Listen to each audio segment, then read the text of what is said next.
Le conocí en el 2017 que él estaba impartiendo una formación online sobre trail running. Él habla de la parte de fuerza y bueno, yo era uno de los alumnos de esa formación y ahí es donde conocí a Dani y a partir de ahí, pues bueno, le he visto en diferentes webinars, en otras formaciones y he querido traerle porque parte de las cosas que yo sé de entrenamiento de fuerza, pues bueno, es gracias a este señor que tenemos aquí. Así que bueno, primero de todo, gracias por, por tus conocimientos que me han ayudado a mí como entrenador. Pero bueno, prefiero también que te presentes tú, pues para que te conozcan las personas que estén viendo ahora esta entrevista. Pues qué bien, Manu, no sabes qué satisfacción el saber que, bueno, el tener el contacto directo y de manera sorpresiva con una persona que ha sido alumno y que te dice además que esas cosas que ha aprendido pues las ha utilizado, le han servido para que hoy día lo que sabe de ese contenido, en parte, aunque sea un poquito, sea gracias a esas formaciones y que eso sirva pues también para animar a que, oye, que esto de las formaciones que es real, que funciona, que la gente deja un poquito de su tiempo y de su dinero porque es algo que se supone le va a servir para algo. Así que los que somos entrenadores y como tú habrás hecho alguna vez o experimentado como entrenador alguna vez y como formador, pues nos sentimos súper orgullosos de que un alumno pues nos comente esto. Me presento. Yo soy Daniel Blanco, como has dicho tú, Mano. Soy el responsable de la empresa Lift for Run.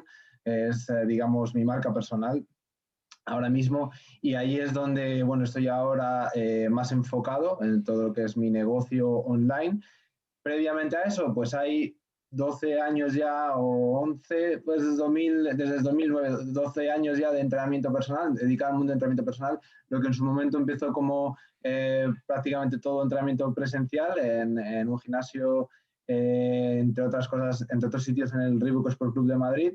Pues estuve 6 años por allí de entrenador personal, soy licenciado en Educación Física y Deporte, me formé en el máster de entrenamiento personal del INDEF de Madrid y a partir de ahí, pues formaciones específicas ligadas principalmente al ámbito del rendimiento, más estrictamente el rendimiento de resistencia y también de la salud. Me gusta también mucho el ámbito de la recuperación funcional y siempre un poco ligado a ese ámbito competitivo, porque bueno, yo vengo del atletismo, entrené en el CAR de Madrid hasta el año 2009 y a partir de ahí pues eso lo dejé pues principalmente por formación, estudios, terminar la carrera y por empezar a trabajar más en serio, pero nunca me he desligado del ámbito del atletismo y del área ese de rendimiento.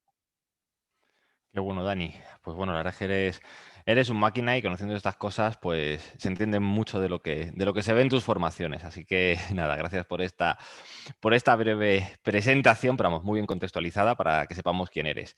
Y bueno, te he traído aquí hoy, ya lo sabes, esto sí que no es sorpresa, para que hablemos de entrenamiento de fuerza y sobre todo con ese enfoque más hacia los corredores de ultra trail, ¿vale? Que al final yo estoy súper enfocado en esa disciplina, tanto como entrenador como deportista, y casi toda la gente, pues bueno, que llega a mis redes, que llega al blog, que llega al canal de YouTube, pues es gente interesada en esa disciplina, ya sea porque la estén practicando, porque sean entrenadores de esa disciplina o porque en algún momento de su vida lo ven ahí como un posible reto, como un posible objetivo. Entonces quiero que hablemos de entrenamiento de fuerza, como digo, en el corredor de Ultra Trail. ¿Estamos conformes?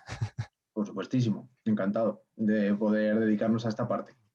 Genial, oye, pues bueno, vamos a hacer la primera pregunta bueno, es un poco más general, pero bueno, es interesante hacerla y es que en tu experiencia, vamos a hablar evidentemente de entrenamiento de fuerza, por lo tanto ya presuponemos que es importante, pero ¿por qué es importante el trabajo de fuerza hablando de un corredor de ultra trail?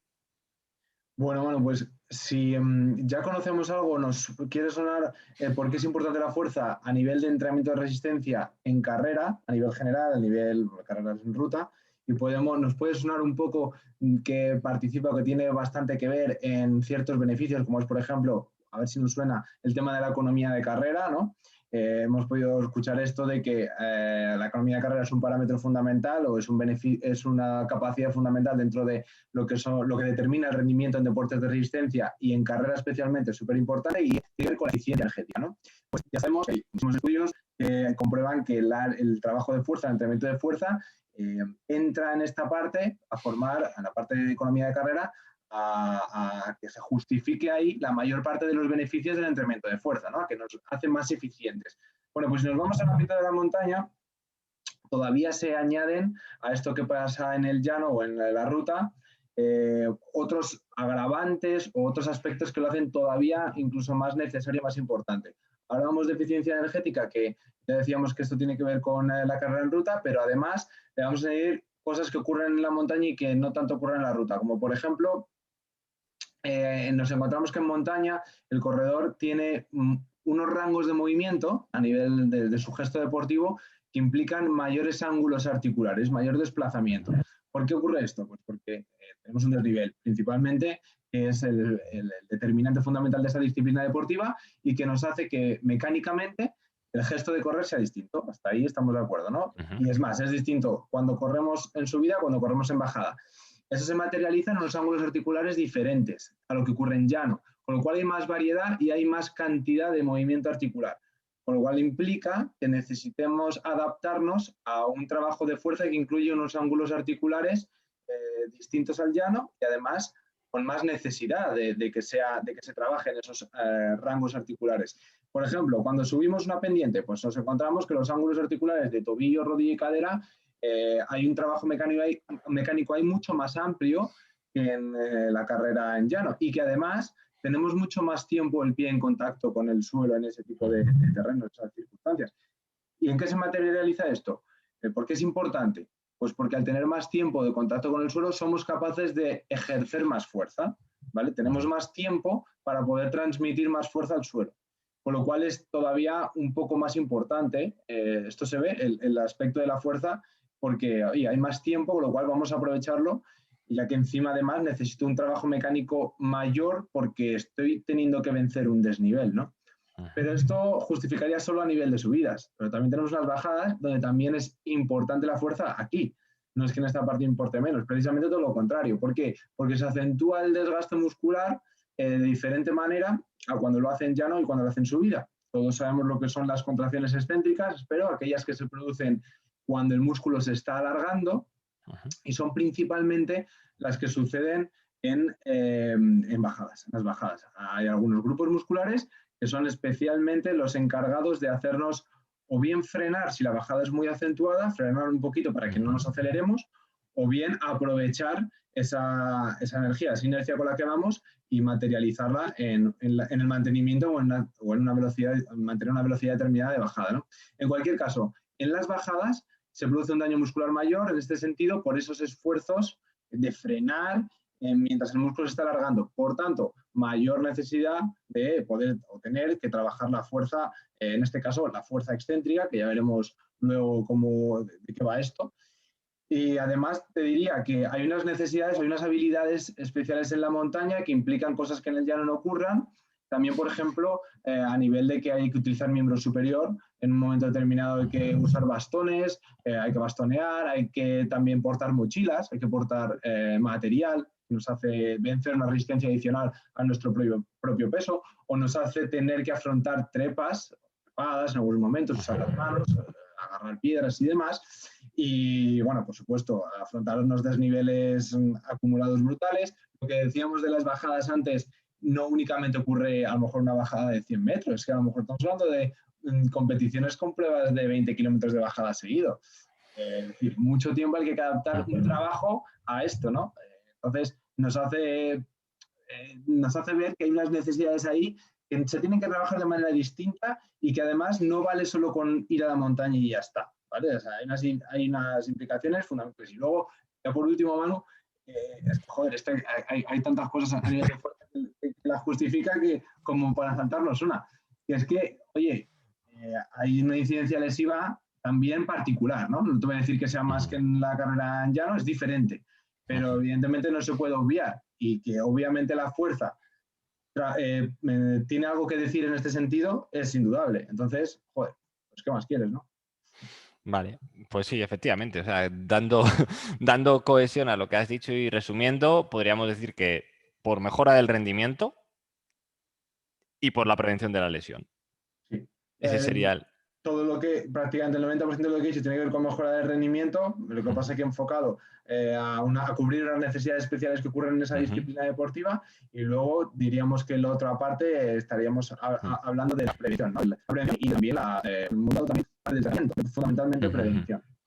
Sí, en este aspecto, bueno, mejor enfocarlo desde la prevención. Si ya una persona ya evidentemente viene tocada o tiene algún problema, pues bueno, ya la parte de readaptación, la recuperación de la lesión, pues bueno, importante, pero vamos, mejor enfocarlo desde la prevención y evitar esos problemas. Pues bueno, más que justificado, es algo que bueno, yo creo que bueno, las personas que estén viendo la grabación, pues bueno, lo sabrán, y si no lo sabían, pues bueno, ya saben por qué hay que trabajar la fuerza. Pero aquí quiero hacer un poco también de cizaña y, bueno, no de cizaña, sino de ponerme en el otro lado. Hay algunos entrenadores de renombre que en algunos textos, bueno, contextualizando mejor, siempre estamos hablando de los beneficios, ¿vale? Que hay que trabajar la fuerza, que previene lesiones, que mejoramos rendimiento, ¿vale? Pero luego hay algunos entrenadores de referencia, como pueden ser Jason Koop, ¿vale? Un entrenador americano, sobre todo enfocado en ultrarunning, que para él en algún libro dice que todo lo que sea correr es perder rendimiento. ¿Vale? Entonces, incluso todo lo que sea correr está incluido la parte del trabajo de fuerza, o está incluido el trabajo cruzado. Es decir, si el deportista puede correr, todo correr, que es lo que más rendimiento lleva, solo correr. Eso es lo que deja de ver alguno en libros suyos. ¿Vale? Entonces, yo te pregunto, ¿vale? ¿Tú eso cómo lo ves? ¿Vale? Cómo podrías rebatir eso que te acabo de comentar? Y luego también preguntarte si tú siempre hablamos de beneficios del trabajo de fuerza, que bueno, son más que claros, pero también ¿ves algún riesgo en el trabajo de fuerza? Bueno, aquí, Manu, la respuesta podría ser o muy simple o extremadamente compleja. ¿Por qué digo esto? Porque al final la fuerza en este sentido no es distinto en cuanto a contraindicaciones que cualquier otra área que componen al final el rendimiento global del deportista. Si consideramos que el rendimiento de un deportista comprende distintas áreas, ya sea la parte de resistencia, por ejemplo, veamos el rendimiento de un deportista como un círculo amplio, ¿no?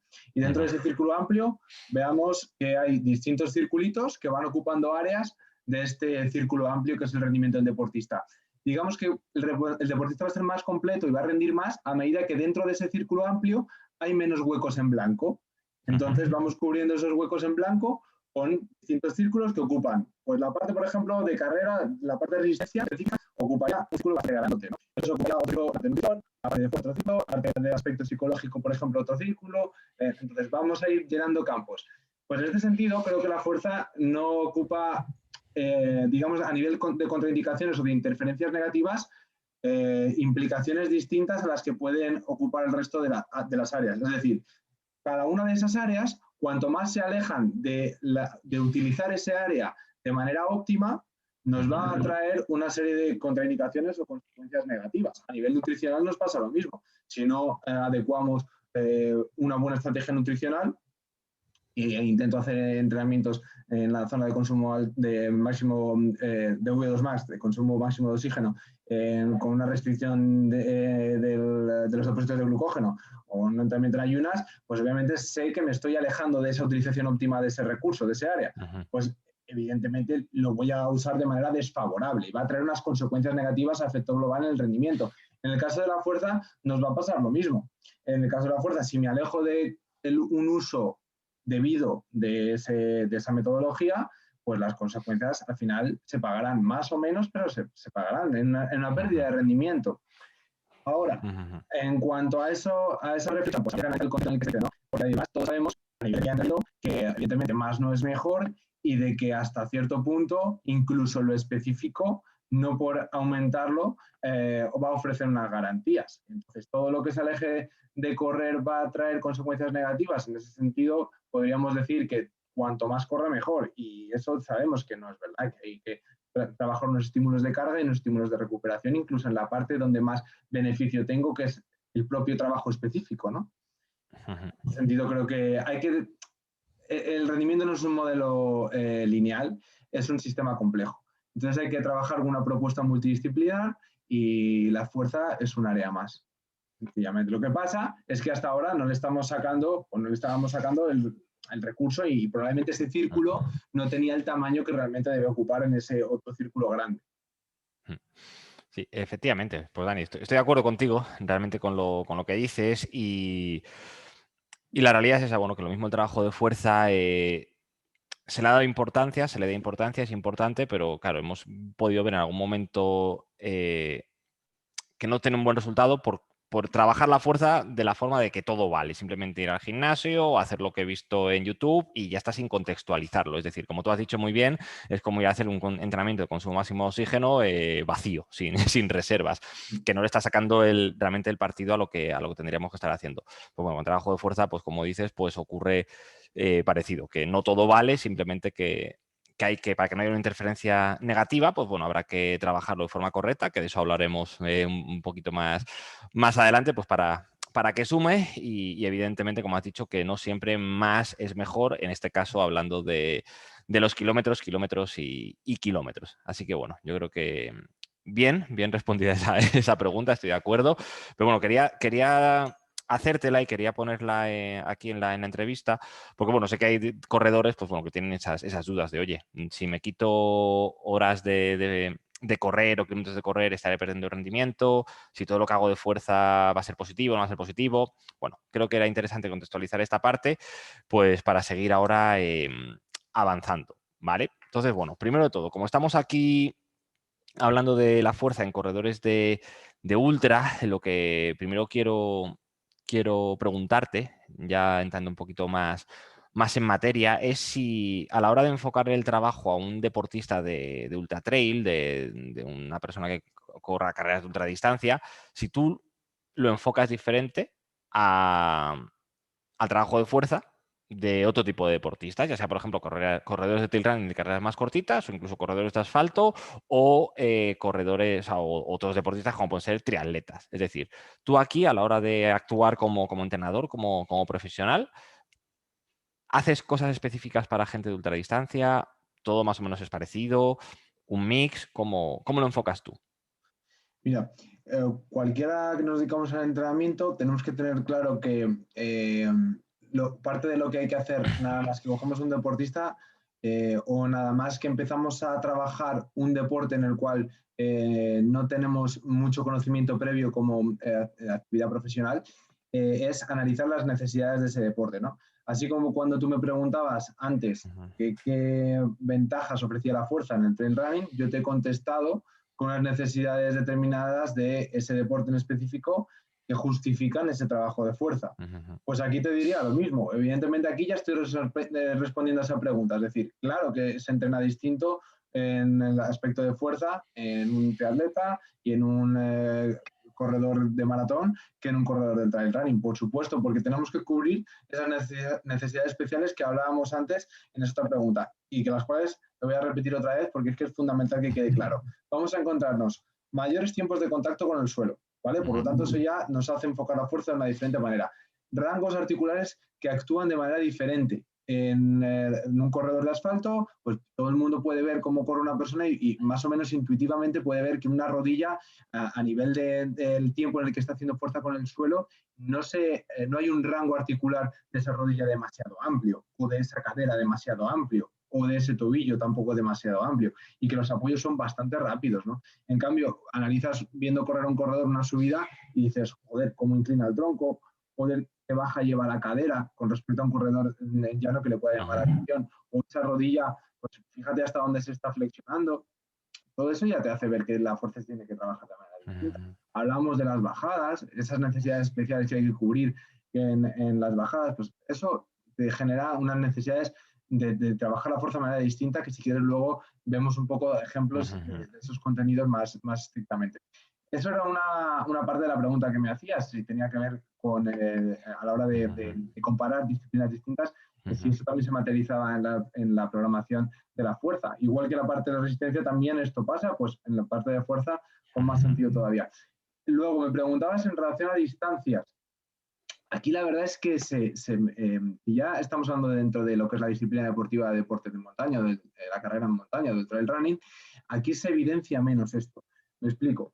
Para saber si realmente, desde el ámbito científico, de lo que nos dice la ciencia, habría que trabajar de manera bien diferenciada entre un corredor del perfil Ultra Trail de Mont Blanc y un corredor de perfil media maratón de montaña o maratón de montaña o, bueno, kilómetro vertical, por ejemplo, es distinto, no voy a entrar ahí, pero solamente en relación a distancias no está tan claro y en la ruta pasa un poco lo mismo, comparando corredores de 10K, por ejemplo, con corredores de maratón.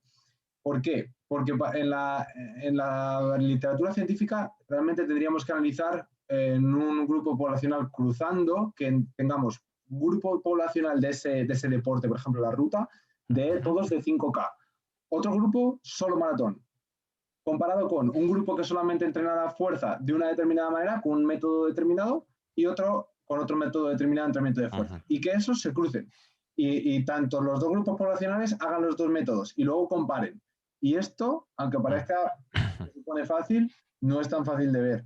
Entonces, lo que se suele ver es que comparamos, en unos estudios se ven un grupo poblacional del mismo segmento, corredores de 10K o corredores solo de maratón, y hacen dos grupos de entrenamiento, dos metodologías distintas de entrenamiento de fuerza y obtienen unas conclusiones. Este puede ser que haya sido más efectivo a la hora de generar un beneficio de tiempo en prueba determinado, es decir, este parece que funciona mejor este método para este grupo poblacional, pero no lo estás comparando con el otro corredor de maratón, o sea, no estás comparando ambas distancias en distintos métodos de fuerza.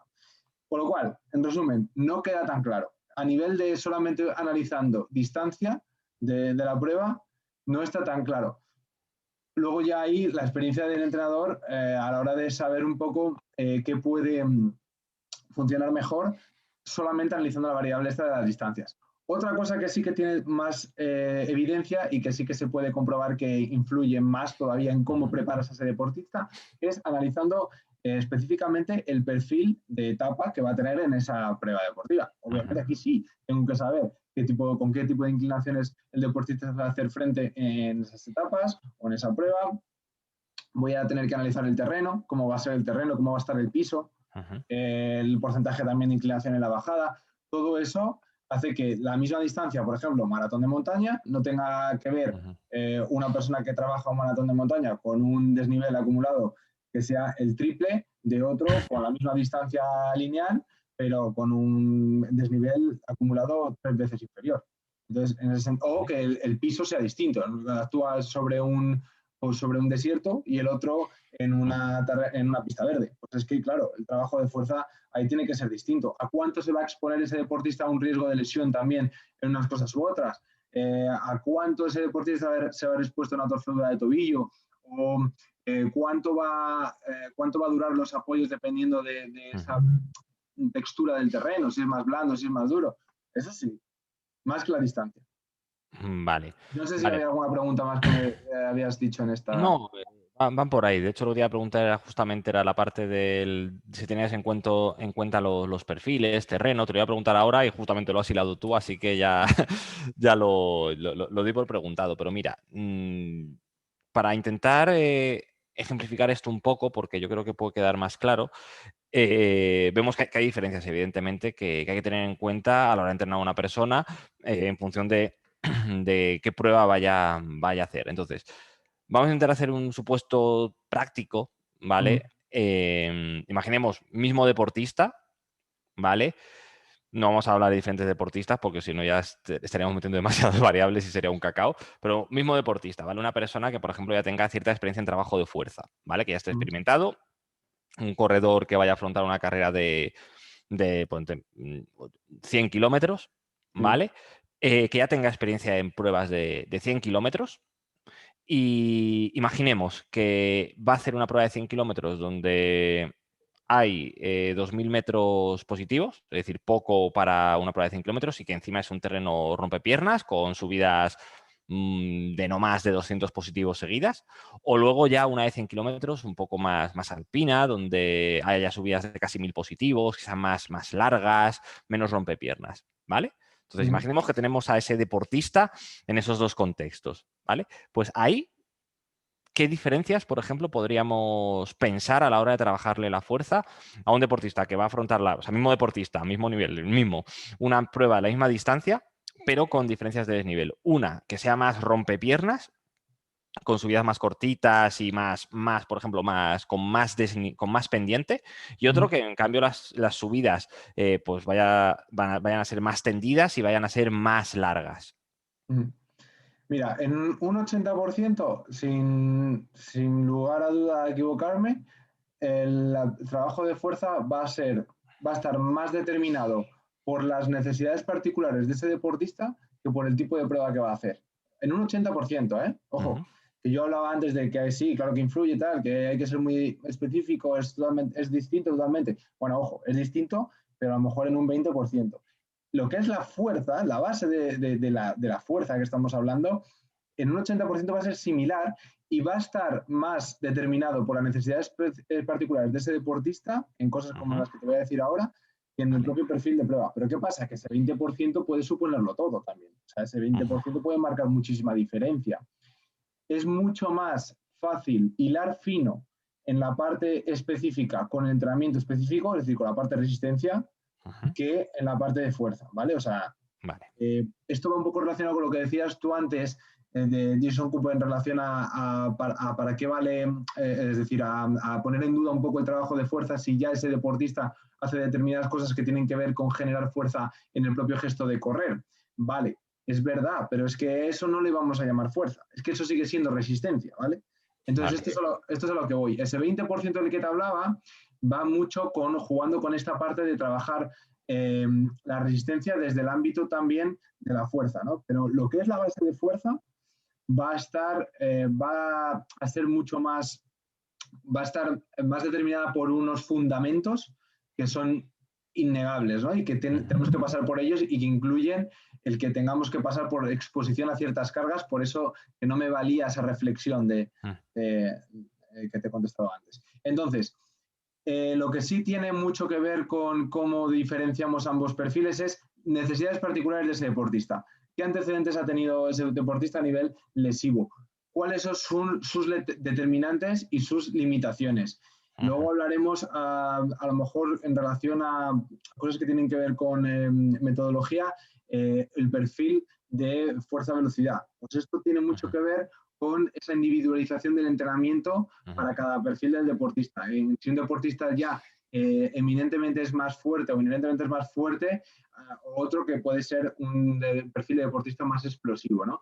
Pues esto es lo que más podemos individualizar en el trabajo de un deportista. Ahora, en relación a lo que es la propia necesidad de la propia prueba, pues efectivamente, si una prueba me va a justificar unos desniveles muy determinados, aunque sea en segmentos muy cortos de tiempo, significa que mi deportista, aquel que va a hacer o que va a estar expuesto a unas cuestas más elevadas, a unas cuestas más pronunciadas, tanto en subida como en bajada, voy a tener que asegurarme que ese deportista tiene un rango de movilidad articular suficiente como para pasar por esos desniveles a nivel tobillo, rodilla, cadera principalmente.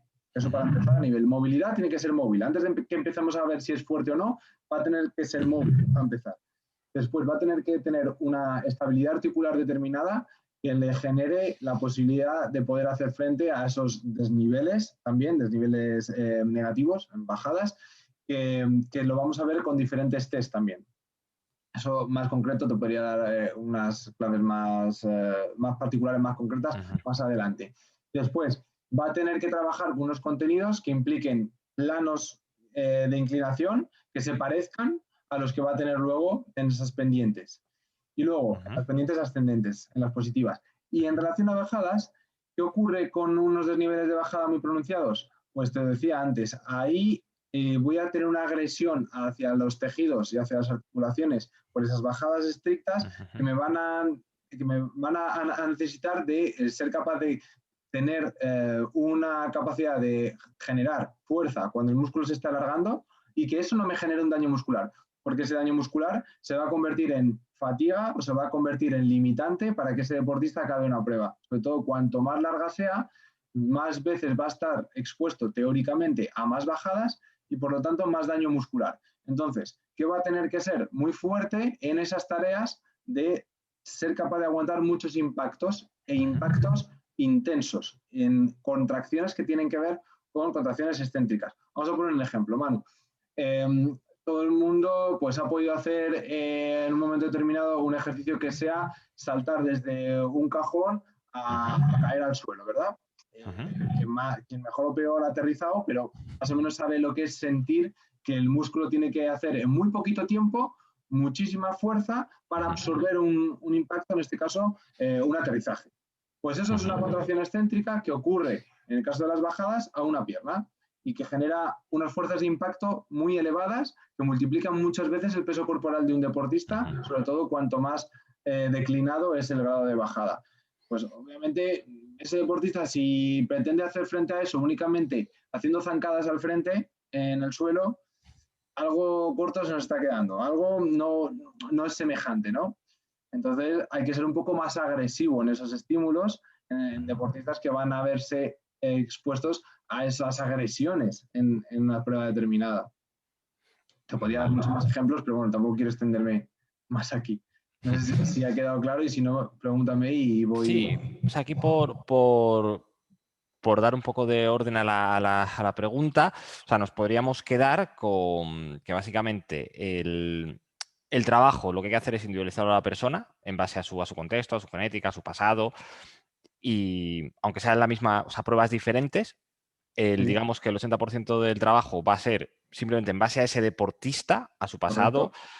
y luego el otro 20, pues Y a bueno, va los a ser... fundamentos, y a los fundamentos que están ahí y que no se pueden Sí, obviar, de qué hay que hacer para trabajar sí, determinados objetivos en la fuerza, eso sí o sí, y no se puede sí. hacer simular Sí, lo en que has una apuesta. comentado de la movilidad, la estabilidad, luego niveles de fuerza y de velocidad de aplicación de esa Eso fuerza. es, eso es. Y luego, por otro lado, sí que has dejado caer que, bueno, que el otro 20% posiblemente pues, también sea ya ese trabajo de resistencia, pero simplemente buscando una similitud al perfil de la prueba. Cuando trabajemos con desniveles, pues bueno, que si vamos a hacer una prueba rompepiernas, pues que el trabajo de cuestas o de ascensos o de bajadas, pues que sea con ese tipo de perfiles.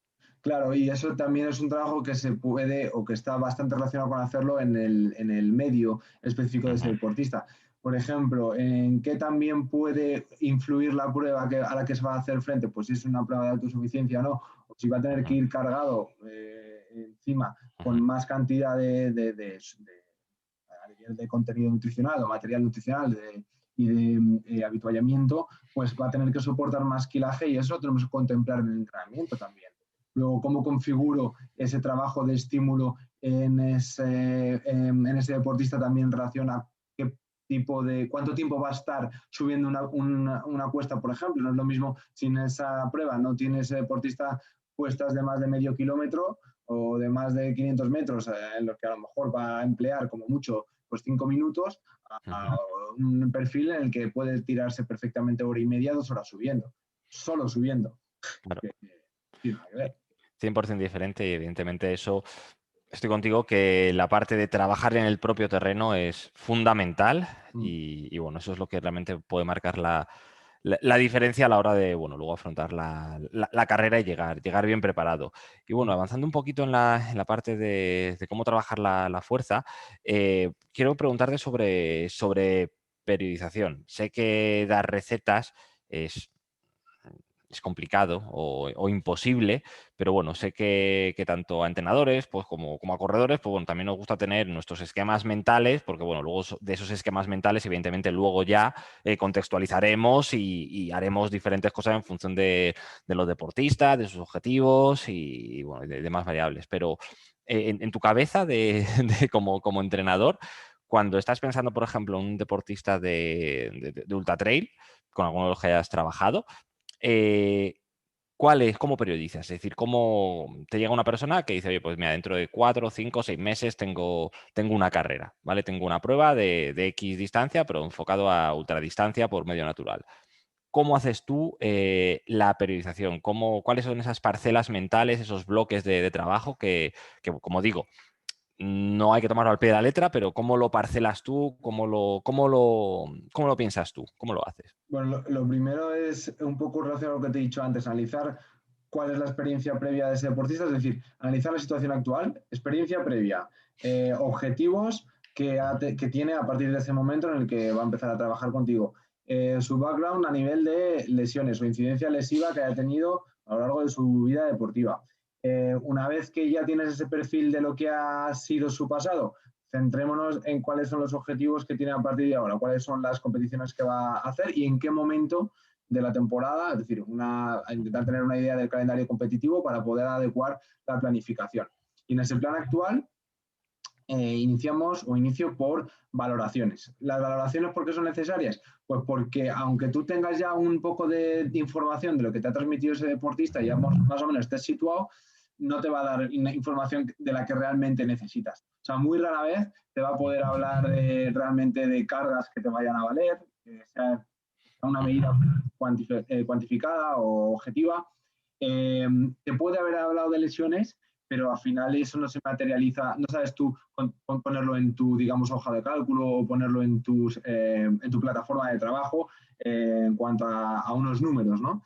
Entonces tienes que hacer valoraciones. Incluye test de fuerza, a nivel de fuerza general, de patrones de movimiento y de contenidos o de ejercicios multiarticulares, aquellos que te sirvan para realmente valorar la fuerza, donde puedas ver si hay desequilibrios a nivel de mi cuerpos, izquierda, derecha, superior, inferior, cadena anterior, cadena posterior o de articulaciones determinadas, ¿no?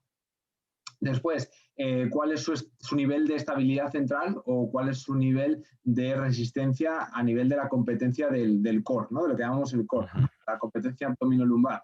Muy importante también y relacionado con la parte de lesiones. Esto entraría todo en esa parte que hago yo de valoración previa, ¿no? Y luego una parte también de test que hago de evaluar la calidad de movimiento y la función. Por ejemplo, test como el single leg squat, que es el test de sentadilla a una pierna, da muchísima información a nivel de solamente en la estática, es decir, sin desplazamiento, solamente en el propio movimiento de ese test de sentadilla a una pierna, te da muchísima información de cómo ese deportista se desplaza luego en dinámico. Entonces tiene mucho sentido hacer y otros que entran dentro de una batería de test, ¿no? Y para ver un poco esa idea de desequilibrios musculares. Dicho esto, emplazas ya al deportista en una idea teórica que luego puede cambiar de cuánto crees que puede ocupar cada periodo dentro de su planificación. Si viene más o menos entrenado, pues pasará en ese periodo en esa planificación por un periodo previo de lo que podríamos llamar adaptación anatómica o periodo de fuerza de base, dependiendo de dónde venga, como digo, si viene de no hacer fuerza en determinado tiempo, pues siempre hago esta parte de mesociclo de reacondicionamiento, por así decirlo, pero aunque ya venga entrenado, lo que sí que hago previamente es esta valoración y casi en el 90% de los casos, antes de meterme con un trabajo de fuerza dinámica máxima, por así decirlo, hago un periodo de aclimatación o de acercamiento hacia esto, ¿no? Con cargas submáximas o incluso algo de trabajo de hipertrofia si se necesita, aunque solo sea no para ganar masa muscular como tal o para ganar peso, sino básicamente para poder estar preparado para lo que viene después. Es un trabajo donde vamos a meter objetivo de trabajar la fuerza dinámica máxima, ¿no? Aunque, bueno, esto también es un poco complejo, pero la fuerza dinámica máxima realmente no la va a abandonar en toda la planificación. Lo que pasa es que voy a darle más tiempo a esta parte que a otros contenidos en esta etapa, ¿no? De base, por así decirlo. Pero esto seguiría siendo un periodo preparatorio.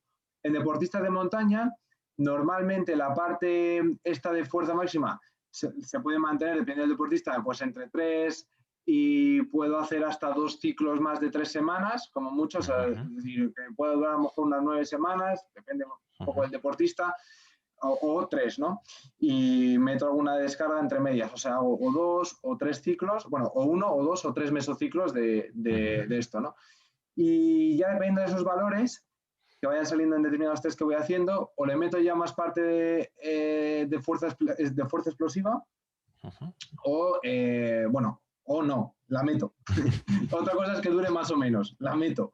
Pero se lo voy acercando un poquito de antes con algún contenido ya que tenga que ver con saltabilidad, con la velocidad de exposición máxima o de algún gesto explosivo. Y luego ya, si hace falta, le meto algo de trabajo pliométrico o de lo que llamamos fuerza reflejo elástico explosiva, si se puede decir así. Y en trail running, también hay que decirlo, menos que en la parte de llano, es decir, esta parte no se trabaja tanto como en carreras de ruta, porque hay menos exposición a eso, pero también la suelo meter. Y finalmente, en periodo precompetitivo, a final de periodo específico, periodo precompetitivo y periodo competitivo, vamos a estar trabajando en una fuerza, podríamos decir, fuerza específica, donde ya nos acercamos a tener mucha más especificidad en todo, en el gesto, en la carga de trabajo, en el tipo de carga, en los ángulos articulares, al final un trabajo específico de la fuerza. Este sería un modelo teórico pues, de progresión hacia lo que queremos de la planificación, que es secuenciar unos contenidos de trabajo en base a que cada fase tenga un objetivo y que la siguiente fase se aproveche de lo que se ha hecho previamente para que vaya siendo cada vez más transferible hacia el resultado final y que cada parte vaya mejorando la que viene después. Y que no se acumule fatiga, súper importante también.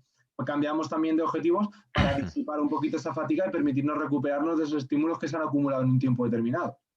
Vale, vale, perfecto. O sea que, digamos que, resumiendo lo que has dicho en muy poquitas palabras, primero la parte de anamnesis y testeo del deportista para saber su punto inicial. Eso es. Pasaríamos a un periodo de acondicionamiento, readaptación del gesto, pues para poder seguir construyendo. Iríamos a construcción de niveles de fuerza. Después de construcción de niveles de fuerza, aplicación de fuerza, velocidad de aplicación, fuerza explosiva ahí, y luego ya si hace falta pliometrías, pero en menor cantidad en corredores de montaña, y luego ya pues una parte más, bueno, más específica, o sea, ya contenidos con un gesto más específico del de la propia carrera. Correcto. ¿Vale? Esta última parte, ¿tú cuánto tiempo estás ahí, en esa parte más específica? Bueno, a ver, si la planificación se orienta a una sola prueba, el periodo específico puede durar más o menos 4 semanas. Lo que pasa es que normalmente pues, el deportista va a tener más de una competición, ¿no? Al final tú orientas una planificación a más de un macrociclo. Entonces, cada vez que vas acercándose, yo soy partidario de que cada vez que vaya acercándose a una competición, por lo menos le has enseñado algo de esta parte, aunque tú tengas un objetivo principal y en ese objetivo principal es donde ya eches toda la leña al fuego y el periodo específico tenga la duración que realmente quieres que tenga para que se desarrolle en su máxima extensión.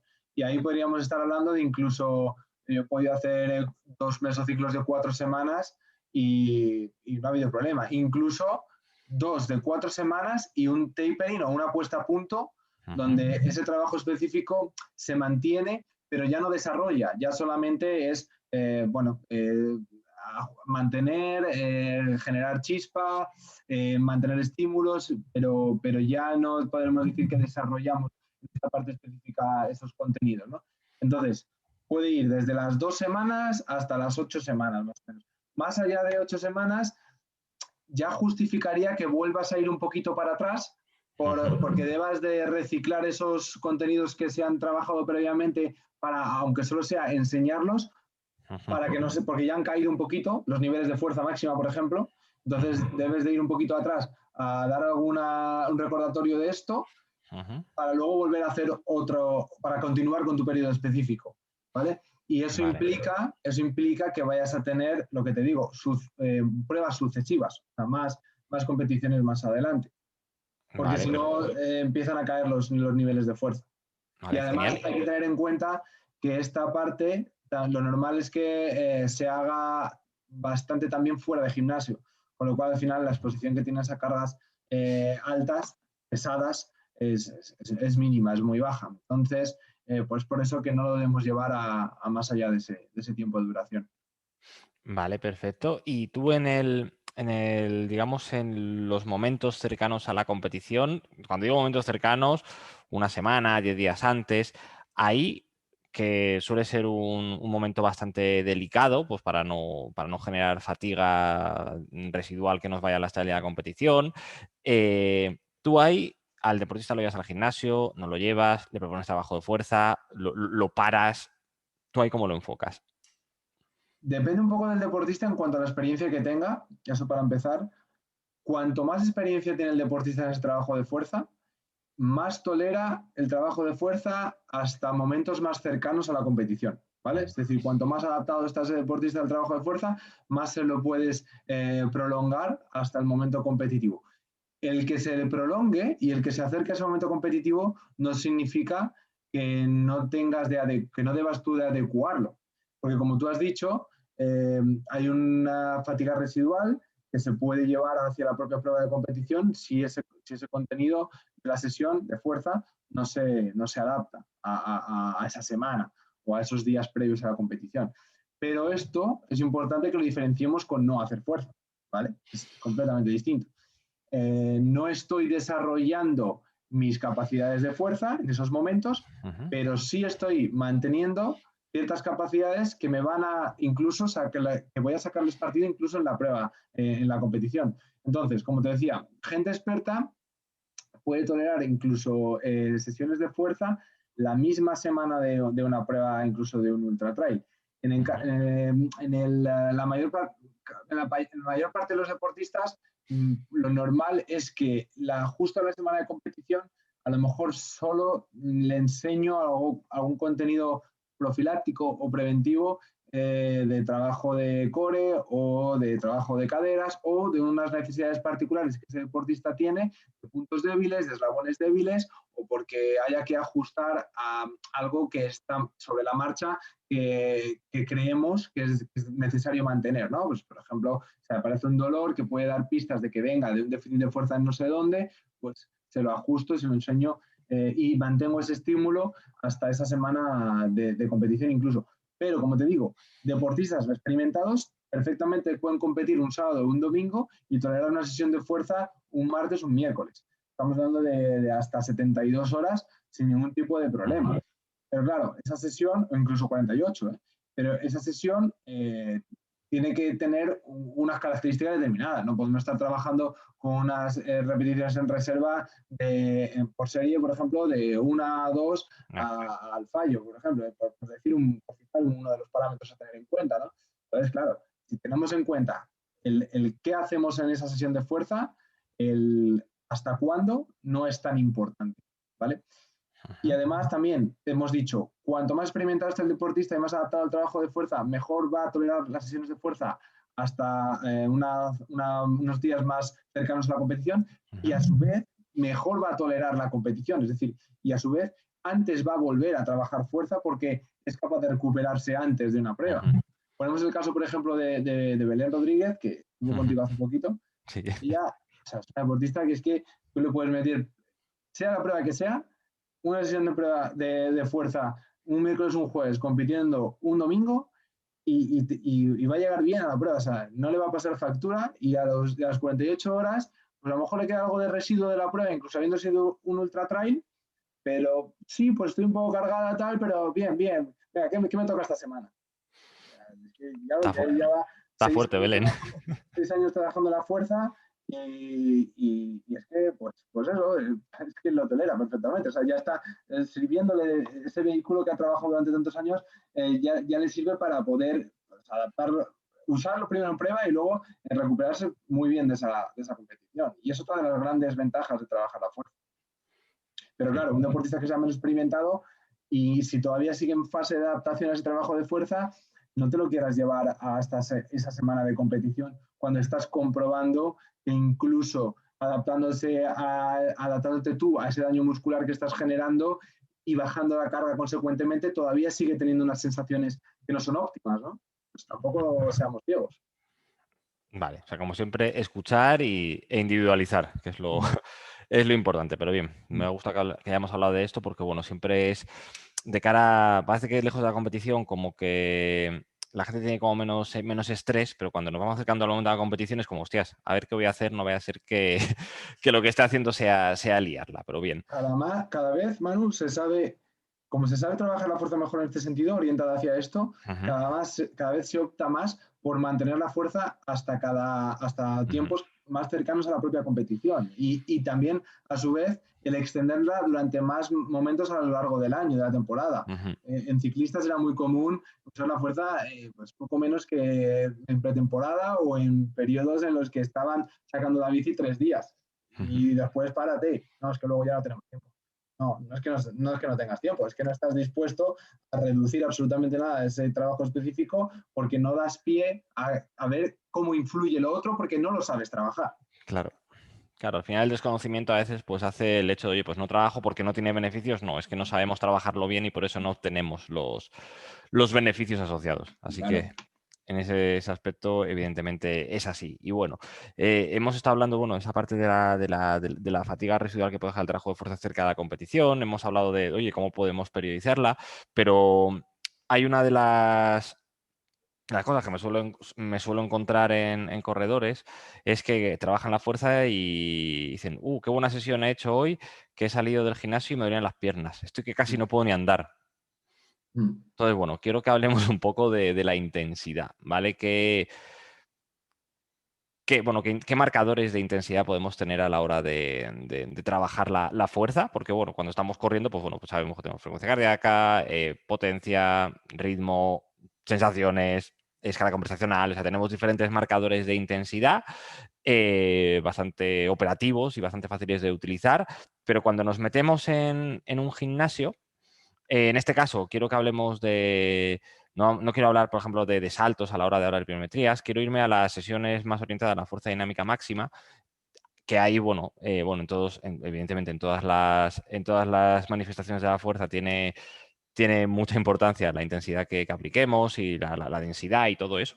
Pero quiero que hablemos del marcador de intensidad para trabajar la fuerza dinámica máxima. Por ejemplo, en sentadilla, ¿vale? Para que el que lo esté viendo el vídeo que, que entienda de lo que... O sea, que tenga en la mente que yo voy a hacer una sentadilla, ¿vale? Pues qué intensidad tengo que trabajar, qué marcadores tengo. Y hablando de corredores de larga y ultradistancia, ¿cuáles serían? ¿Dónde tendríamos que estar trabajando? ¿A qué intensidades tendríamos que estar trabajando? O si estas intensidades varían en función del momento de la temporada. Bueno, la intensidad sin duda es uno de los más importantes, pero ya vamos a hablar de eso, lo que precisamente me estás preguntando ahora, pero has empezado preguntándome por todo eso que tiene que ver con las sensaciones que te comentan deportistas después de hacer la fuerza y en ello influye la intensidad, pero no es el único parámetro que tenemos que tener en cuenta para evitar estas situaciones indeseadas de esas sensaciones negativas que nos genera la fuerza. Es decir, la intensidad, cómo trabajemos de intenso es un factor, pero también el cuánto trabajemos. Es decir, hay muchos factores que influyen en las sensaciones que después le estoy generando al deportista y en que la interacción con el entrenamiento específico sea más efectiva o menos efectiva. ¿Vale? Otro factor, además de la intensidad, es el volumen, el cuánto trabajamos en sesión de gimnasio importante, pero no solo el único. Me explico, por ejemplo, el espacio de recuperación que haya entre la sesión de fuerza y la sesión específica, el número de sesiones de fuerza a lo largo de la semana, el volumen de trabajo total acumulado, por supuesto la intensidad en relación, por ejemplo, a cosas como la carga o la percepción del esfuerzo, el tiempo de recuperación, los propios contenidos, es decir, los propios ejercicios, Claro. cuánto rango articular tenga un ejercicio también influye en relación a si deja mayor o menor residuo. ¿Cómo está dispuesto ese ejercicio en relación al daño muscular que puede generar? Es decir, hay muchos aspectos a contemplar. En relación a la intensidad, es uno de los que los deportistas pueden, digamos, más percibir y más jugar con él a la hora de no pasarse, es decir, a la hora de entrenar de manera óptima, con herramientas que no tienen por qué ser muy sofisticadas, como por ejemplo, son aquellas que me preguntabas tú, como por ejemplo la percepción del esfuerzo. Bueno, hay escalas de percepción del esfuerzo como las que podemos tener en el entrenamiento específico de resistencia, escalas que van de 0 a 10 en grado de percepción del esfuerzo. Entonces, la percepción subjetiva del esfuerzo es un ámbito que no debemos olvidar, pero no nos puede servir únicamente. O sea, lo tenemos que acompañar de otros factores o de otros parámetros que sí que podamos medir. Otro que tiene mucho que ver con esto de lo percibido, pero que ya se va acercando un poco más a lo medido, es lo que llamamos repeticiones en reserva. Las reps in reserve, que es un aspecto que ahora está en el mundo de la fuerza, tanto a nivel deportivo como a nivel de trabajo de fuerza para el ámbito de la salud y de la estética, es fundamental. O sea, es que no hay manera de poder cuantificar una carga de manera global sin que no contemplemos este aspecto también de las repeticiones en reserva. ¿A qué hacemos referencia con esto? Pues, por ejemplo, hablabas de las sentadillas.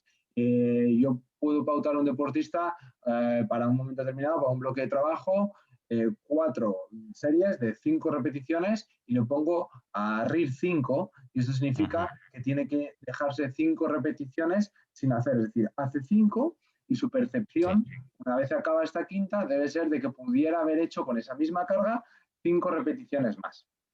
Sí. Así Esto que es aquí una quinta, estaríamos ya ¿vale? yendo más al carácter del esfuerzo, es decir, no quedarnos solamente con el RIR, Exacto. sino no solamente quedarnos en repeticiones en reserva, sino también decirle, oye, porque claro, no sería, por ejemplo, un ejemplo, no sería lo mismo decir RIR de 2 por ejemplo, 6 repeticiones, puedo hacer 6 repeticiones y hago 4, es decir, me dejo 2 en reserva, que si hago 10 y me quedan para 12. Exacto. Sí, Es sí, decir, que bueno, es importante el hecho de contextualizarle el número total que pudiera hacer. exacto, el número total que pudiera hacer y que además no solo dejemos de manera fija, es decir, yo Ujú, opto mucho más porque esté dentro de unos márgenes. Primero, ujú, porque si yo trabajo con unas series, no va a pasar lo mismo en la primera que en la cuarta, ¿vale? ujú. Entonces, obviamente me tengo que adecuar dentro de un margen porque lo que voy a sentir como deportista en esa última serie va a ser distinto a la primera. Entonces, ese RIR debe de ir también dentro de un margen, no debe ser un RIR Vale. fijo. Pero como te decía, ya es un parámetro mixto entre lo que es el carácter del esfuerzo y algo que podamos medir, como por ejemplo la carga en kilos. Entonces se queda ahí entre medias, nos va acercando hacia algo más objetivo. Si además a este RIT le damos unas características determinadas que incluyan una calidad de movimiento o una velocidad determinada, estoy hilando un poco más fino. Ujú, Entonces ya tenemos que tener en cuenta una carga que vamos a dar en un margen, una carga absoluta con un número de kilos ujú. determinados. Vamos a poner una RIR, unas repeticiones en reserva, también con un margen, como hemos dicho. Y si ya además indicamos que en esa RIR no estoy buscando que la última, por ejemplo, en el caso de deportistas de resistencia, se juega mucho con esto. Así como en el culturismo, ese RIR va enfocado a que la última repetición que dijéramos, ya no nos entrase otra más, nos estemos Ujú, acercando al fallo muscular en el cual ya no se puede completar el movimiento. En el ujú. caso del deporte de resistencia, por lo que vamos a apostar es no a que ese movimiento no se pudiese completar, sino a que ese movimiento no se pudiese completar a la misma velocidad o más o menos a la misma velocidad a las que han salido las anteriores. ¿Vale? Vale. Entonces, esto, claro, a ojo del propio deportista a veces es difícil de verlo. Por eso, cada vez hay más herramientas que nos Ujú. ayudan a tener este biofeedback de cuánta velocidad estamos perdiendo en ese gesto y que al final el jugar con eso pues nos acerca un poco más hacia la optimización del rendimiento, ¿no? Sí, efectivamente. Entonces, tú aquí en este aspecto, por ejemplo, yo creo que tú con una persona empresarial que es más agencial, algo más sencillo, pues bueno, los hilos que coger, hablarle de las repeticiones en reserva. Cuando veas que está perdiendo velocidad, decirle, tú para, ya, para que nos vamos a pasar si no. Pero, por ejemplo, si llevas a deportistas a nivel online, Mm. ¿vale?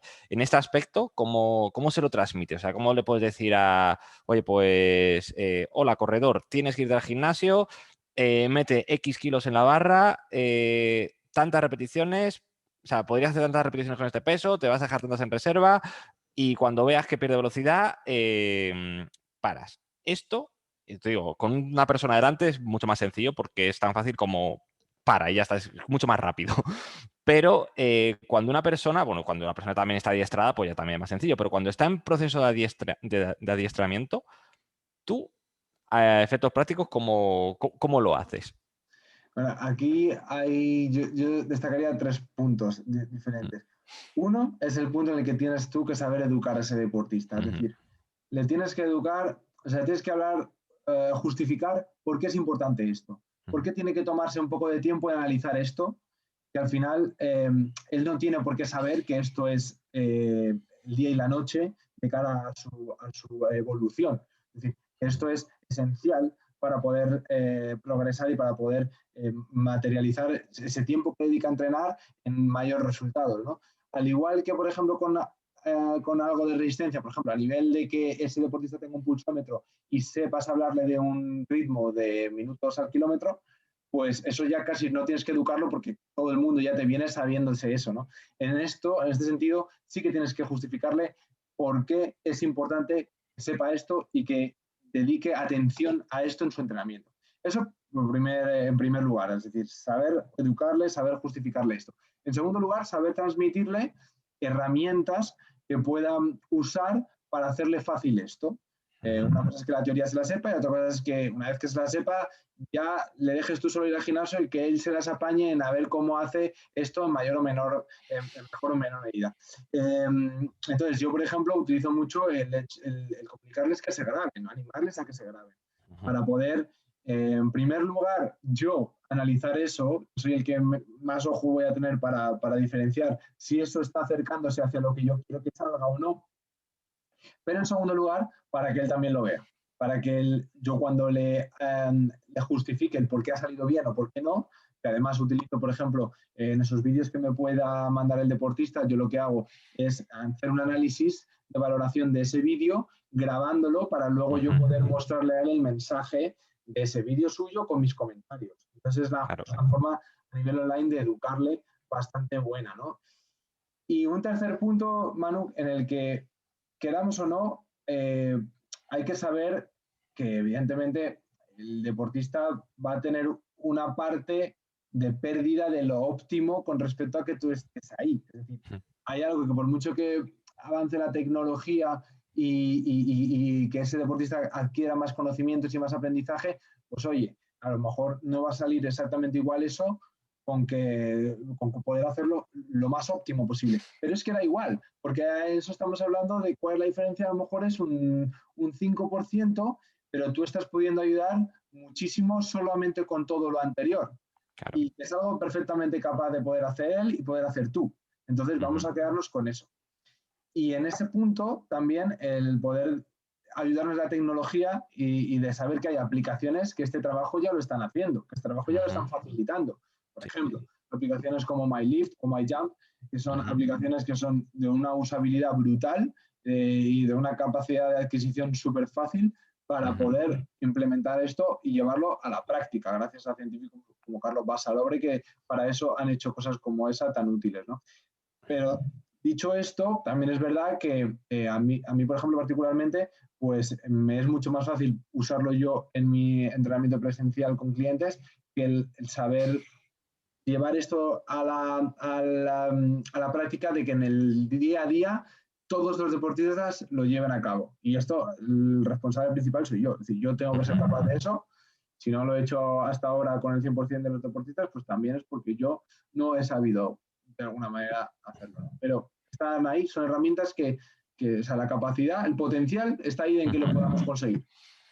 Sí, efectivamente. Yo a ese nivel, por ejemplo, el tema de las aplicaciones de MyLift, MyJump, incluso hay deportistas que deciden invertir en un encoder, pues bueno, digamos que facilita esa labor porque, bueno, es adiestrar en uso de tecnología, explicar el porqué de las cosas, pero bueno, al final es como cuando vas, como has dicho tú, mirando el reloj. Oye, si te dicen que vayas a 4:30, pues es a 4:30, ya está. Si estoy yendo a 4:10, o sea, a 4:10 voy rápido y si voy a 5 pues voy lento, ya está. Lo ajustas con eso.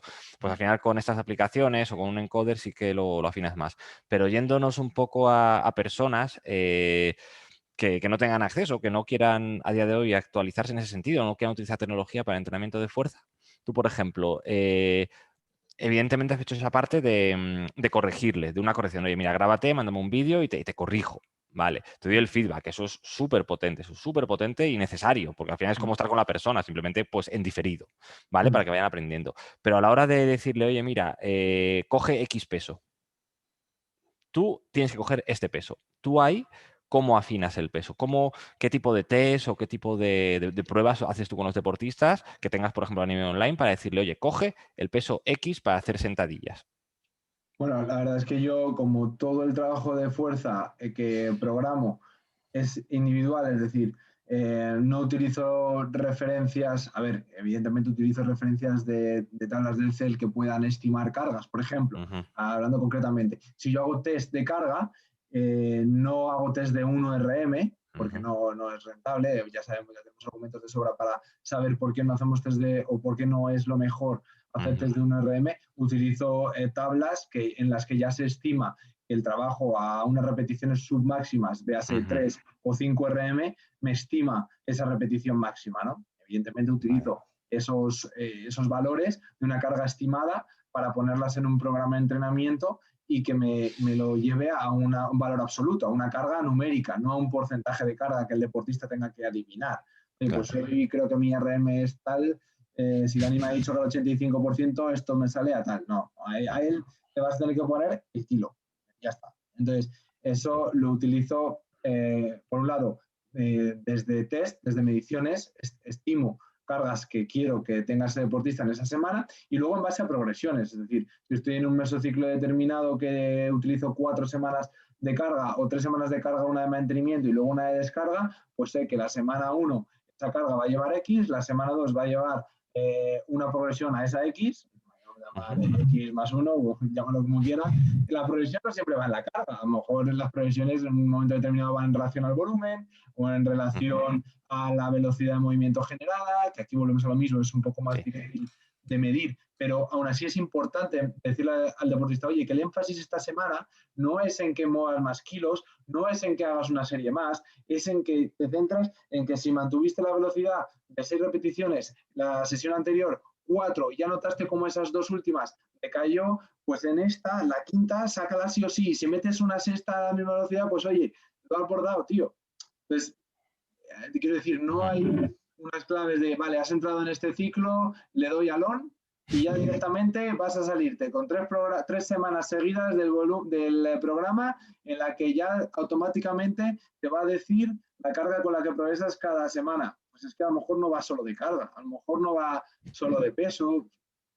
En otro tipo de especialidades sí que se puede trabajar más así. Yo lo he hecho desde el ámbito más del bodybuilding o del ámbito del fitness estético, pero en esto lo cuido mucho más, intento cuidarlo mucho más, porque es que además, en un momento determinado, esa semana el deportista ha tenido un problema con un ejercicio determinado y ¿qué le metes? La semana siguiente de progresión y te quedas tan ancho, cuando a lo mejor te han dicho que es que no has sabido hacer ese o que le ha dolido no sé qué al hacerlo, tú vas y le pones más. Pues muy bien. A tope, hasta que explote. No, es broma, ¿eh? Sí, efectivamente.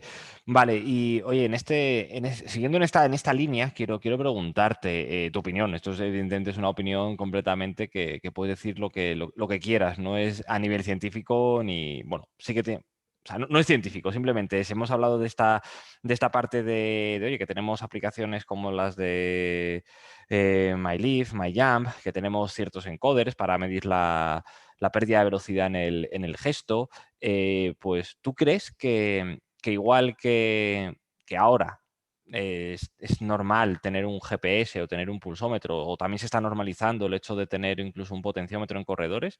¿Tú crees que para el trabajo de fuerza de aquí, no te digo a un año, pero de aquí a 10 años, de aquí a 15 años, esté muy normalizado el uso de estos dispositivos en el trabajo de fuerza y que realmente nos ayuden mucho más a lo que te decía, a lo que el deportista no diga qué bien me dio el día de hoy que tengo las piernas reventadas?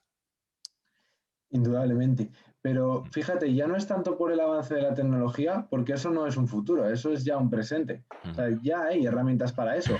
¿Cuál es la diferencia en que dentro de 10 años podamos estar utilizándolas mucho más ahora? El nivel de conciencia en el público, en el usuario, de la importancia de eso. O sea, ahí es donde está la clave, en cambiar la mentalidad, en realmente pasar a que la brecha, ese gap entre lo que está demostrando la ciencia y lo que están comprobando los usuarios sea cada vez menor. En el momento que tienes esa distancia mucho más reducida, la tecnología ya lleva estando tiempo. Pues es que ya las tenemos de hace tiempo. ¿Qué necesitas? ¿Que sean mejores? Pues seguramente todavía te las pondrán más fáciles, más económicas, con una interfaz mejor y que se comparta por Facebook si quieres. Pero es que, bueno, a ver, una parte sí que puede ser el que esto contribuya a que todavía sea mejor, pero la clave no está en el desarrollo tecnológico, está en la mentalidad, a nivel de conciencia, y en el que cada vez más público se conciencie de la importancia de eso y lo comparta y lo transmita. Bueno, no queramos dejar el tema en el público. Nosotros, los entrenadores, Los son entrenadores. los que tenemos ese papel. Pues eso, no es otra cosa. Sí, sí, efectivamente. Yo creo que ahí tenemos que, bueno, que hacer una labor de concienciación y de actualización, porque también creo que hay, bueno, algunos entrenadores, pues, como digo yo, que algunos se autoproclaman románticos y lo que pasa es que lo que no quieren es actualizarse, porque, coño, hay que estudiar, hay que ponerte a manejar, bueno, pues un encoder, la primera vez que coges un encoder, pues dices, hostias, ¿qué es esto? ¿Sabes? Puedes entender la base, pero cuando te van a trabajar con él, pues pues fallas y te puedes equivocar, pero vamos, que luego al final no son complicados y lo dicho, como tú has dicho, a día de hoy hay encoders económicos, incluso no encoders, sino aplicaciones súper económicas y que están en el móvil. O sea, que puedes manejarlo desde el propio teléfono móvil. Así que bueno, yo quiero hacer un llamamiento aquí a los entrenadores a que se actualicen, que sepan utilizar estas herramientas y que adiestren a sus deportistas. Hemos conseguido que ya la gente lleve el móvil al gimnasio. La diferencia es que ahora, en vez de abrir unas aplicaciones, las cambiamos por otras para en el momento en el que estamos entrenando. Esa es la única diferencia. Sí, efectivamente, pues tenemos, Igual vamos, que los vídeos que grabamos sean para un objetivo y no para otros. efectivamente. Bueno, si luego quieren compartir análisis en historias de No, Instagram, pues claro. perfecto, hombre. Así aprendemos todos, hombre, que eso está genial. Perfecto. Y bueno, tampoco te quiero robar mucho más tiempo, ¿vale? No, Pero te quiero hacer una pregunta que también suele salir bastante, que me suelen realizar bastante pues, por redes o por blog, y es la parte, oye, pues de cómo combinar realmente este entrenamiento hemos hablado de entrenamiento de fuerza, pues cómo combinarlo con el de resistencia. Si tengo que entrenar 5 días a la semana, 1, 2, 3, antes de la fuerza, después de, o sea, antes de correr, después de correr, venga, bueno, aquí también expláyate. mejor que no, mejor que no.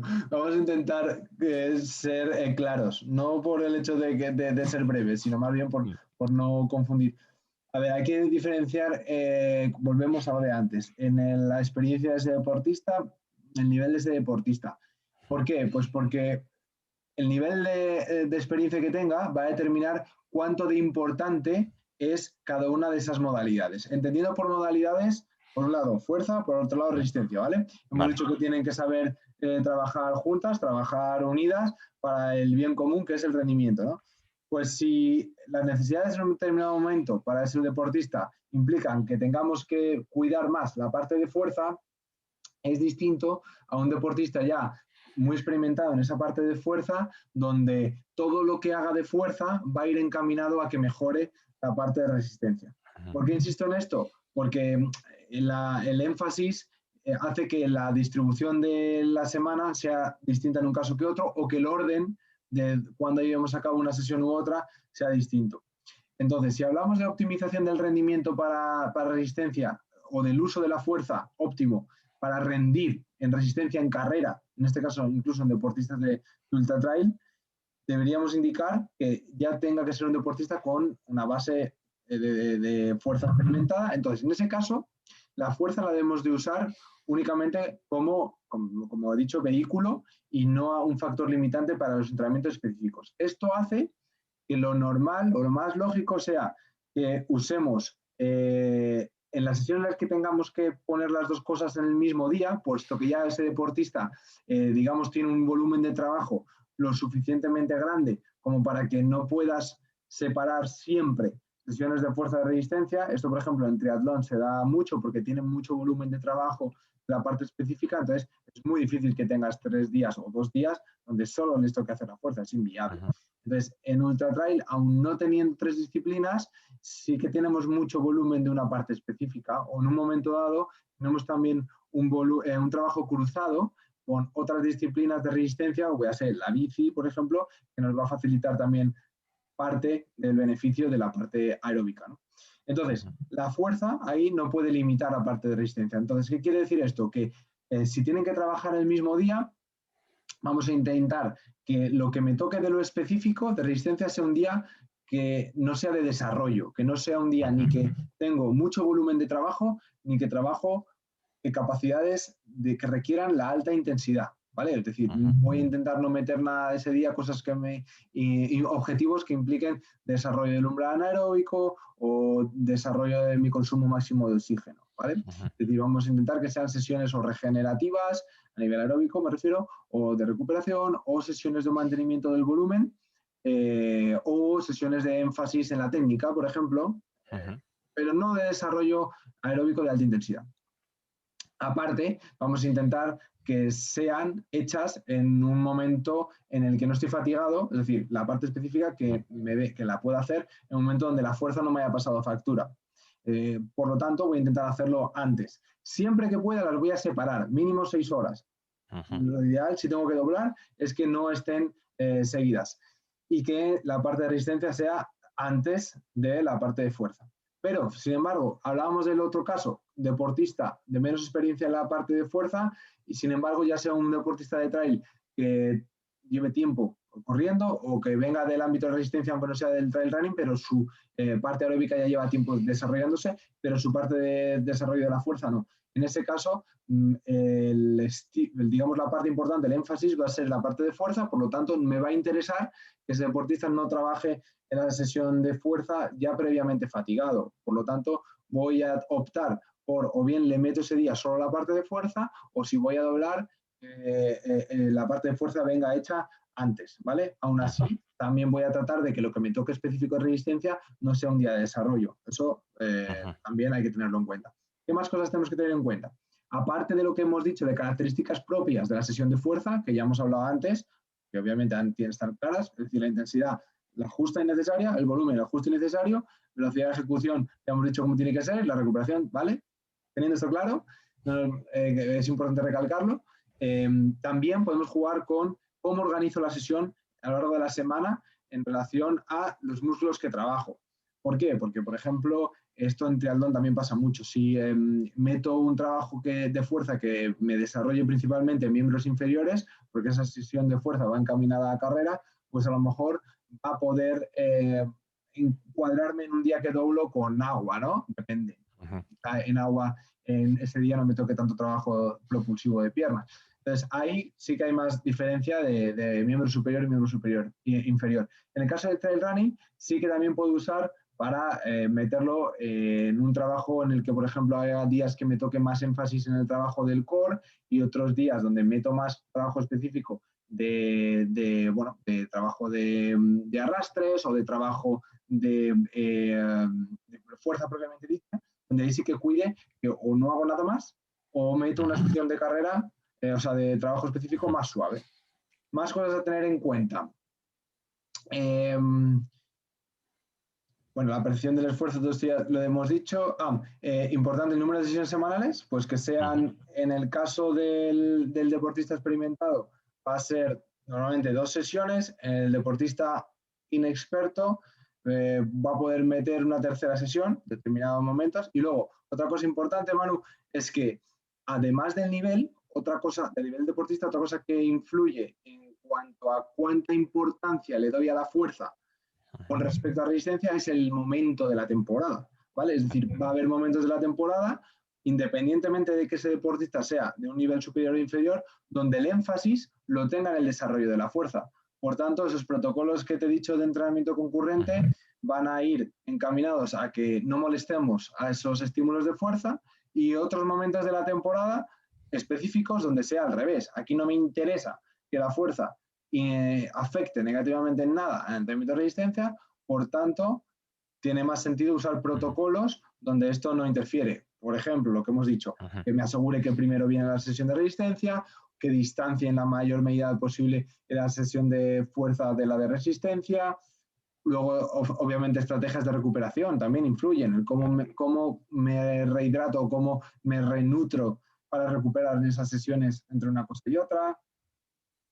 Bueno, te podría hablar muchas más cosas, pero creo que con esto tenemos una idea. Sí, con esto suficiente, muchos tips, muchos consejos, pues para que la gente pueda poner en práctica, que al final, bueno, casi las dudas que van teniendo los corredores o entrenadores de etapas un poquito más iniciales suelen ser las mismas, pues bueno, aquí tenemos a Dani que ha dado un montón de tips, bueno, prácticos y vamos, y que son así Hay que que tener genial, en Dani. cuenta, Manu, que muchas veces se contemplan sesiones de fuerza como sesiones de hora y media, sesiones perfectas con su calentamiento, bueno, con su calentamiento general, su calentamiento específico, su parte de core, su trabajo de bloques perfectamente distribuido con sus recuperaciones perfectas, con todo el volumen de trabajo tal. Y yo soy el primero que peco de eso, que sí, que eso está genial, pero es que a lo mejor en la semana perfecta para mi deportista, esa sesión, a lo mejor si la concentro o suprimo cosas y me quedo con el 50%, me entra una sesión más en esa semana o evito problemas de que ese deportista tenga que dar la sesión por concluida antes de tiempo y sentirse que, joder, esto no es para mí porque lleva mucho tiempo o al final no es práctico porque pierdo 2 horas entre que voy al gimnasio, lo hago, vuelvo y hago cada cosa bien y a lo mejor simplemente diciéndole, mira, hoy son estos 3 ejercicios, nada más que estos 3 los haces así y la sesión la tienes hecha, tío, ya está. Y de esa manera a lo mejor le han entrado 3 o 4 estímulos en esa semana en vez de uno de 2 horas, porque el segundo de 2 horas ha dicho, mira, ahí sé que no lo voy a hacer y ya paso la semana que viene otro día que tenga tiempo. Sí. Y No, sobre y todo, luego también cuanto a más nivel específico, mental les pesa. sí, exacto. Y cuanto más específico entramos en la parte de la temporada, más importante es suprimir lo auxiliar. Y es que a lo mejor esa sesión se hace en 2 ejercicios y has metido 4 o 5 series por ejercicio y ya está. Bueno, el calentamiento sí que es importante. Yo soy el primero que ahí me extiendo muchísimo. Pero que no olvidemos que lo importante es lo importante y lo demás es un poco condicionado a. Efectivamente. Yo también, por ejemplo, hay recursos que utilizo, pues, por ejemplo, deportistas que tampoco les gusta demasiado la fuerza, que bueno, hay algunos que les encanta y otros pues que no les gusta mucho. Pues bueno, el hecho de tirar, sobre todo, como has dicho tú, sesiones cortitas, o sea, microsesiones, ir mucho más a lo concreto, incluso en vez de decir, oye, pues 2 sesiones a la semana, pues incluso meter 4, pero digamos que es esa sesión más larga de granada en cuñitas de diferentes Cuñas. trabajos, pues para que trabajen 20 minutos, 25, que se lo quiten rápido. Y a veces es más fácil que cojan el hábito de trabajar, por ejemplo, de lunes a viernes en un ratito lo que toca, luego el fin de semana no tocan nada, pero decir, oye, pues yo mira, me levanto y tengo 20 minutos y hago el trabajo de fuerza, ya me lo quito y hasta luego. Y encima me espabilo, por ejemplo. Siempre Sí, eso gente que dedicar trabaje una en parte casa. de tu día a tu entrenamiento, aunque ese día, esa parte sean 20 minutos, pero ya te has comprometido con tu parte del día de entrenamiento. Sí, sí. O aunque solo sea movilidad y foam roller y ese día ya has cumplido, pero ya te has comprometido con tu parte de ti de entrenamiento. Eso es súper importante. Sí, yo, por ejemplo, es que a mí el trabajo de fuerza, a mí personalmente me cuesta. Yo sí estoy todo el día en el monte, ¿sabes? A mí me gusta correr y el trabajo de fuerza, el hecho, hace años, cuando trabajo de fuerza, una hora y pico en el gimnasio, hasta luego. O sea, no podía, acababa fallando pues, por aburrimiento, por el simple hecho de aburrimiento. Y en cuanto empecé a entrenar más días, pero menos tiempo, y lo que hacía era dividirme la sesión en más días, en mi caso, para mí, que soy un deportista que le cuesta ese trabajo de fuera, pues me ha venido mejor y fallo muchísimo menos. Y al menos dices, bueno, si tengo 5 sesiones a la semana de fuerza y he hecho 4, 8, oye, pues ya he hecho más de lo que iba a haber, o sea, más de lo que hacía en momentos que me planteaba el trabajo de fuerza de 1 hora y media del tirón, porque yo 1 hora y media encerrado trabajando a la fuerza, que a mí me daba algo, o sea, no acababa casi todas las sesiones, o sea, me dejaba cosas, porque por aburrimiento. Ya. Y sabes cuándo, bueno, yo de esto me he dado cuenta únicamente por deportistas y por clientes que les ha pasado como a ti, porque estas son cosas que a mí, que me chifla esto, pues no caes porque no te pasa a ti, ¿no? Pero por deportistas sí que me he dado cuenta de eso y es igual. ¿Y sabes otro punto que es súper clave donde tienes que tener en cuenta esto para dar en el éxito? Te lo digo. Claro que sí, hombre, cuéntanoslo.